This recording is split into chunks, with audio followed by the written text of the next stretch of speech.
শুভ সন্ধ্যা। মহামান্য রাষ্ট্রপতি শাহাবুদ্দিন আজ স্বাস্থ্যগত কারণে পদত্যাগ করলেন। গত 2 বছর অত্যন্ত সংকটকালীন সময়ে তিনি দেশ ও জাতির জন্য অত্যন্ত গুরুত্বপূর্ণ ভূমিকা পালন করে গেছেন। অনেক ভয় ভীতি উপেক্ষা করে তিনি জাতির এই ক্রান্তিকালে অসামান্য সাহস, দূরদর্শিতা ও দৃঢ়তার সাথে অবিচল থেকে অত্যন্ত গুরুত্বপূর্ণ সাংবিধানিক ধারাবাহিকতা রক্ষা করে গেছেন। যদি তিনি এটি না করতে পারতেন তাহলে হয়তোবা আজকের বাংলাদেশের চিত্র অন্যরকম হতে পারত। হয়তোবা আজকের এই সংস্কৃতি থাকতো না। আজ যারা মন্ত্রী এমপি আছেন তারা কে কখন কোথায় কোন দেশে থাকতেন তা কল্পনার বাইরে নয়।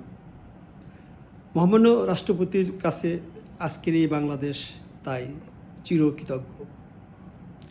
তবে ব্যক্তিগতভাবে আমি আশা করেছিলাম স্পিকার ও ডেপুটি স্পিকারের শপথ গ্রহণের পর তিনি নবনির্বাচিত স্পিকারের কাছে ক্ষমতা হস্তান্তর করে পদত্যাগ করবেন।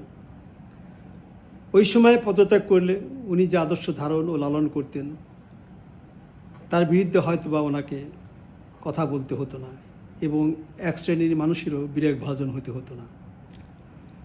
পদত্যাগপত্রে মহামান্য রাষ্ট্রপতি তার কিছু শারীরিক অসুস্থতার কথা উল্লেখ করেছেন।